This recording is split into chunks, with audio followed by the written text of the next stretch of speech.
Romanticism in the American short story. The time period of the 1800s contained a literary movement known as Romanticism. Authors such as Nathaniel Hawthorne, Edgar Allan Poe, and Washington Irving can be classified as Romantic writers. They each had some differences in their writing styles and the beliefs that they portrayed in their writings.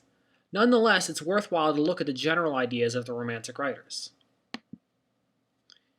Despite the term romantic, they really weren't interested in romantic love. Rather, they had an interest in looking at things that were beyond the realm of science and logic, and that which is beyond the physical world. So therefore, they express a lot of interest in writing about spiritual forces, particularly spiritual forces within this new scientific age.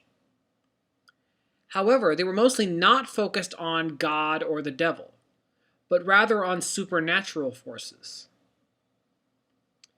Most Romantic writers display some interest in psychology, looking at how the human mind works and what forces lurk deep in the human psyche.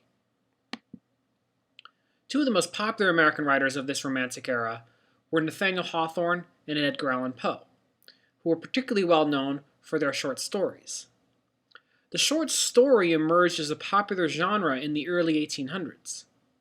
It was influenced by the commercial rise in publication and the emerging magazines of the time.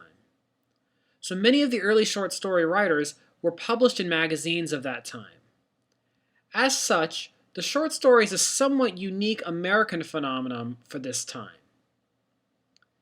Many Romantic writers focused on Gothic imagery. This focused on non-rational spirituality, but not really God-focused spirituality. And it dealt with the lingering under-the-surface doubts about the age of reason and this new age of progress in science.